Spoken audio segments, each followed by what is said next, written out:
आज का जो हमारा टॉपिक है वो है लिमिटिंग रिएक्टेंट के एग्जांपल है। बुक में न्यूमेरिकल टाइप क्वेश्चन दिया हुआ है। तो ये जो न्यूमेरिकल नंबर कौन सा है आपका, एग्जांपल नंबर 13 है।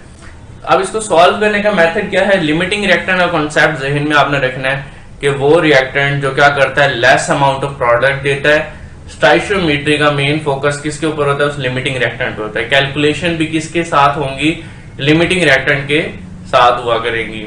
ठीक है, एक्सेस वाले के साथ कैलकुलेशन नहीं होती।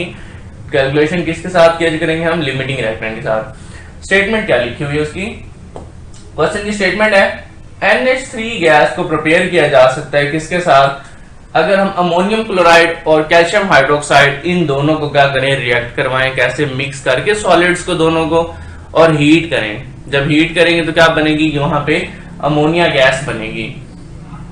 अब क्या करना है उनका कि जब हम क्या करें, हीट करें इन दोनों को, मिक्सर को बना के, और कितना कितना, दोनों को 100-100 ग्राम लेना है। ठीक है, 100 ग्राम ये हो अमोनियम क्लोराइड और 100 ग्राम ही क्या हो अपना कैल्शियम हाइड्रोक्साइड। ठीक है, जब दोनों को 100 ग्राम लेके हमने क्या किया, हीट किया, तो इसमें से एक लिमिटिंग है, एक कौन सा एक्सेस है। पहले हमने फाइंड करना है कौन सा लिमिटिंग है और फिर उसके साथ कैलकुलेशन करनी है। कौन सी दो कैलकुलेशन करनी है, पहली कैलकुलेशन कैलकुलेट करनी है हमने number of grams of ammonia produced, कि कितनी अमोनिया बनी है, कि जो प्रोडक्ट बन रही है अमोनिया गैस। दूसरी चीज जो क्वेश्चन में लिखी हुआ है, calculate the excess amount of reagent, कि जो फालतू बच जाएगा, जो बीच में रह जाएगा, वो कितना बच जाएगा। जैसे वो कबाब वाली एग्जांपल में एक कबाब एक्स्ट्रा बच गया था, तो यहां पे हमने चेक करें कितना अनरिएक्टेड बच जाएगा। ठीक, देखते हैं किस तरह सॉल्व करना है इसको।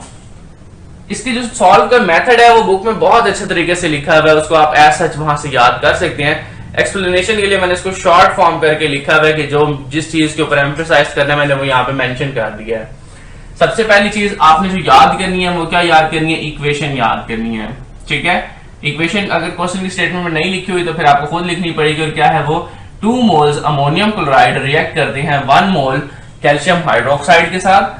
1 मोल कैल्शियम क्लोराइड बनता है, 2 मोल्स अमोनिया गैस बनती है, और 2 मोल्स क्या बनता है, वाटर बनता है। ठीक है, अब यहां पे हमने क्या फाइंड करना है, सबसे पहला काम क्या होता है, स्टोइचियोमेट्री का मोल्स फाइंड करने होते हैं। कुछ भी हो, सबसे पहला काम क्या होता है, मोल्स फाइंड करते हैं। हम दोनों के मोल फाइंड करेंगे। हमने कहा था कंसीडर दोनों का, हमने 100 ग्राम का मिक्सर बनाया, इसके भी 100 ग्राम, इसके भी 100 ग्राम। ठीक, अब मैं इसके क्या निकालूंगा, मोल्स निकालूंगा। मोल्स निकालने का तरीका क्या होता है, यहाँ पे moles is equal to ammonium chloride, जो हमने अमोनियम क्लोराइड के निकाल रहे हैं उसका क्या तरीका होगा, मास डिवाइडेड बाय मोलर मास। ठीक है, मास कितना है अपना, 100 गिवन है। मोलर मास अमोनियम क्लोराइड का कितना होता है वो काउंट करके बुक में लिखा हुआ है, डाटा की फॉर्म के अंदर क्या लिखा हुआ है, 53.5 ग्राम पर मोल होता है। ठीक है, नेक्स्ट जब हमने दोनों को डिवाइड किया तो क्या आ गया हमारे पास, 1.87 मोल्स आंसर आ गया किसके, अमोनियम क्लोराइड के मोल्स का। Moles of calcium hydroxide second के मोल फाइंड करने हैं। तो अब इसके मोल्स कैसे फाइंड करेंगे, इसका मास डिवाइडेड बाय मोलर मास। दोनों का 100 ग्राम था तो यहां पे ऊपर क्या आएगा, 100 ग्राम मास, और कैल्शियम हाइड्रोक्साइड का मोलर मास भी काउंट करके लिखा है, भैया आपने खुद याद करना होता है। कितना आएगा, 74 ग्राम पर मोल उसका मोलर मास है। नीचे उसको डिवाइड किया हुआ है, जब डिवाइड करेंगे हमारे पास आंसर क्या आ जाएगा, 1.35 मोल्स आ जाएगा। अब हमने चेक करना है कि ये दो रिएक्टेंट है, reactant number 1, reactant number 2। Last वाली वीडियो में भी आपने देखा था कि हमने क्या किया था, रिएक्टेंट 1 रिएक्टेंट 2 को क्या किया था, अलग अलग काउंट किया था, उसके ऊपर रेशियो लगा के, और जहां पे कम अमाउंट मिल रही थी उसको हमने कहा था लिमिटिंग, और दूसरे को क्या कहा था, एक्सेस कहा था। सेम यहां पे भी वही काम करेंगे। ये हमारे पास क्या होगा, हमने अमोनियम क्लोराइड के हिसाब से क्या निकाल के चेक करेंगे, अमोनिया कितना बनना है, क्योंकि हम इस चीज को देख रहे हैं ना, अमोनिया प्रोडक्शन के रिएक्शन के ऊपर स्टडी करेंगे कितना अमोनिया बनना है। तो हम क्या करेंगे, पहला काम यहाँ पे अमोनिया के साथ कंपेयर करेंगे, किसको, अमोनियम क्लोराइड को कंपेयर करेंगे। कैसे, इक्वेशन में देखें, इसके 2 मोल्स लिखे हुए और इसके भी कितने हैं, 2 मोल्स, तो हम 2:2 लिखेंगे, यानी कि सिंपल रेशो क्या आएगी, 1:1 की रेशो आएगी। आपको बताया हुआ कैसे 1 आता है, ये 2 इधर जाके डिवाइड हो जाएगा, ये डिवाइड बोथ साइड्स विद 2, यहाँ 1 रह जाएगा, इधर भी क्या आ जाएगा 1। फिर हम क्या करते होते हैं, ये जो रिएक्टेंट होता है, यानी कि जो इस हाथ पे लिखते होते हैं, उसके जो मोल्स होते हैं वो दोनों साइड में मल्टीप्लाई करते होते हैं, गिवन मोल्स। ये जो गिवन मोल्स हैं किसके, अमोनियम क्लोराइड की, ये हमने निकाले हुए हैं given moles. In given moles को हम क्या करेंगे, इधर भी मल्टीप्लाई कर देंगे, इधर भी मल्टीप्लाई कर देंगे। ये जो अमोनियम क्लोराइड है इसके मोल्स को दोनों साइड्स पे क्या कर देंगे, मल्टीप्लाई। ठीक, आंसर क्या आ जाएगा, सेम रहेगा क्योंकि सेम रेशियो थी। क्या आएगा 1.87 मोल्स, इधर भी 1.87 मोल्स। कैल्शियम हाइड्रोक्साइड के साथ चेक कर देंगे कितने मोल्स बनेंगे अमोनिया के। कैल्शियम हाइड्रोक्साइड कितने मोल्स लिखे हुए यहाँ पे, 1 मोल लिखा है, मैंने यहाँ 1 लिख दिया है। इधर कितने लिखे हैं अमोनिया के, 2 मोल्स है अपने इक्वेशन में, तो यहाँ 2 आएगा। ठीक, अब उसके बाद क्या करेंगे, 1:2 है यहाँ वाला, हम इसके हिसाब से करते हैं ना, रिएक्टेंट के हिसाब से चेक कर रहे थे, तो इसको क्या है, ये पहले से 1 है, सिंप्लीफाइड है। हम क्या करेंगे, दोनों साइड पे कैल्शियम हाइड्रोक्साइड के मोल्स मल्टीप्लाई कर देंगे। ये कैल्शियम हाइड्रोक्साइड के मोल लिखे हुए कितने, 1.35 मोल्स। इधर भी 1.35 से मल्टीप्लाई कर दिया इस वैल्यू को, और इस वैल्यू को भी 1.35 से मल्टीप्लाई कर दिया। जब मल्टीप्लाई करेंगे हमारे पास आंसर क्या आएगा, इधर 1.35 रहेगा, इधर कितना आ जाएगा, 2.70 मोल्स आ जाएगा।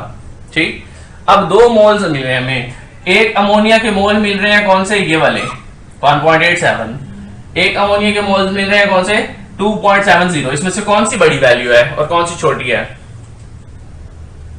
ये वाली छोटी वैल्यू है ना, 1.87 जो है वो कम है किससे, 2.70 से।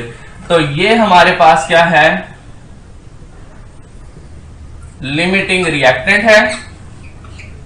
और इसके हिसाब से आगे क्या करेंगे, हम कैलकुलेशन करेंगे कि किसके लिए, मास ऑफ यूरिया, ये जो हमारे पास अमोनिया है। अब क्या होगा, यहां पे मास ऑफ अमोनिया प्रोड्यूस किस तरह निकलेगा, मास का फॉर्मूला होता है, मास कैसे बन निकलता है, मोल मल्टीप्लाई बाय मोलर मास। अब मोल्स कौन से यूज करेंगे, अमोनिया के 2 मोल्स हमने लिखे हुए हैं, लेकिन जो कम वाले होते हैं उसके हिसाब से कंपेयर करना होता है, उसके हिसाब से कैलकुलेशन चलेंगी, क्योंकि वो लिमिटिंग रिएक्टेंट होता है, इससे ज्यादा बन ही नहीं सकता क्योंकि अमोनियम क्लोराइड खत्म हो जाएगा। ठीक, नेक्स्ट क्या करना है हमने, वो जो मोल्स है अपने अमोनिया के वो यहां लिखेंगे, मल्टीप्लाई बाय अमोनिया का मोलर मास कितना होता है, 17 होता है। ठीक है, 14 किसका, नाइट्रोजन का, और 3 उसमें किसके, हाइड्रोजन का, मिला के 17 होता है। ये भी आपने मोलर मास खुद याद करना होगा। मल्टीप्लाई करेंगे तो आंसर क्या आ जाएगा हमारे पास, 31.97 ग्राम्स आ जाएगा। और ये आपका क्वेश्चन का आंसर नंबर ए है कि calculate the number of grams of ammonia produced. Next आते हैं किसकी तरफ, एक्सेस रिएक्टेंट, जो फालतू बच गया अनरिएक्टेड है, वो कैसे निकालेंगे।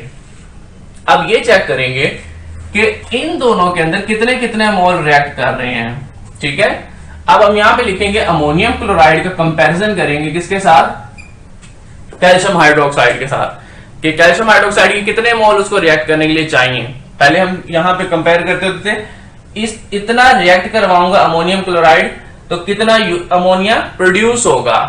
ठीक है, और अगर मैं इतना अमोनियम क्लोराइड रिएक्ट करवाऊं तो कितना चाहिए मुझे, क्या, कैल्शियम हाइड्रोक्साइड। ये वाली कैलकुलेशन भी हो सकती है। ठीक है, यानी कि हम ये कैलकुलेशन भी लगा सकते होते हैं, ये भी चेक कर सकते होते हैं कि ये दोनों कितना कितना रिएक्ट करेंगे, और ये वाली कैलकुलेशन लगा सकते होते हैं कि ये कितना आगे प्रोडक्ट बनाएगा। ठीक है, इसके लिए भी वही मेथड है, अमोनियम क्लोराइड के जो मोल है अपने कितने हैं, 2, इक्वेशन बता रही है देखें 2, और वो कितना है, कैल्शियम हाइड्रोक्साइड के कितने अपने 1, तो 2:1। फिर सिंपलीफाई करने के लिए हम क्या करते हैं, डिवाइड बोथ साइड कर देते हैं जहां से हमने कैलकुलेशन करनी होती है। कैसे, ये वाली जहां से कैलकुलेशन करनी थी, इसके 2 हैं, 2 से दोनों साइड्स को डिवाइड कर देंगे, इधर भी 2 से डिवाइड करेंगे, क्या होगा, 1 आ जाएगा। इधर 2 से डिवाइड करेंगे तो क्या आएगा, 1/2 आएगा। ठीक है, फिर इसके हिसाब से कैलकुलेशन हो रही थी, तो इसके मोल्स कहां लिखे हुए हमें, ये गिवन है अपने मोल्स, ये वाले, ये मोल्स गिवन है। इन मोल्स के साथ कैलकुलेशन करेंगे, दोनों साइड में इन मोल्स को मल्टीप्लाई कर देंगे। यहां पे कितना आ जाएगा, 1.87 मोल्स, यहां पे कितना आ जाएगा, मल्टीप्लाई के बाद 0.935 मोल्स आ जाएगा। तो इसका मतलब अगर मेरे पास, ये ऊपर मैंने लिख भी दिया इसीलिए कि इसको कैलकुलेशन के अंदर हो क्या रहा है, how many moles of calcium hydroxide will react with 1.87 moles of ammonium chloride. ठीक है, नेक्स्ट क्या करना है आपने, जब भी हमें रिएक्टेड मोल पता चल गए तो उससे फिर हम क्या निकालेंगे, ये रिएक्टेड मोल पता चल गए तो हम उससे क्या निकालेंगे, अनरिएक्टेड मोल निकालेंगे। अनरिएक्टेड मोल के लिए क्या करना होगा, टोटल मोल्स जितने शुरू में थे उसमें से रिएक्टेड मोल को माइनस कर देंगे। टोटल मोल्स ये दिए मैं 100 ग्राम वाले, कितने दिए हुए? 1.35 दिए हुए मोल्स। ठीक, 1.35 में से माइनस कर देंगे जो रिएक्टेड मोल थे, कितने थे? 0.935। जब माइनस किया तो हमें पता चल गया अनरिएक्टेड कितने अपने 0.415 मोल्स हैं। और उसका आंसर हमने किस में देना है? ग्राम में लिखना है। तो ग्राम में करने के लिए क्या का तरीका होता है? Mass is equal to mole multiply by molar mass. अब mole multiply by molar mass में क्या होगा हमारे पास के ये जो कैलकुलेशन है, मोल कितने अपने unreacted 0.415 unreacted mole multiply by molar mass of किसका? ये कैल्शियम हाइड्रोक्साइड, क्योंकि उसके हम चेक कर रहे हैं ना, तो उसका मोलर मास कितना होता है? 74 ग्राम पर मोल होता है। ये याद करने के लिए होता है आपका पॉइंट। और फिर उसके बाद क्या है, इसमें मल्टीप्लाई करने के बाद आंसर क्या आ जाएगा? 30.71 ग्राम आपका आंसर आएगा। ये आपका क्या होगा? आंसर बी होगा कि कितना अनरिएक्टेड हिस्सा रह गया, उसके ग्राम्स फाइंड करने हैं। ठीक है, होप कि आपको ये क्लियर हो गई होगी पूरी एग्जांपल नंबर 13। लेकिन इसको आपने क्या करना है, जो बुक में मेंशन किया हुआ है बिल्कुल एज सच वैसे लिखना है कि इसके अंदर एक्सप्लेनेशन वाले लाइनें बहुत सारी हैं। ठीक है, यहाँ बोर्ड पे जगह कम है तो इसलिए मैंने वो यहाँ पे नहीं मेंशन की, लेकिन आपने क्या करना है उसको एज सच लिखना है। और अगर कोई क्वेश्चन उसके रिलेटेड है तो आप कंफर्म कर सकते हैं, वरना मैंने वो सारी एक्सप्लेनेशन जो है यहाँ पे बता दी है।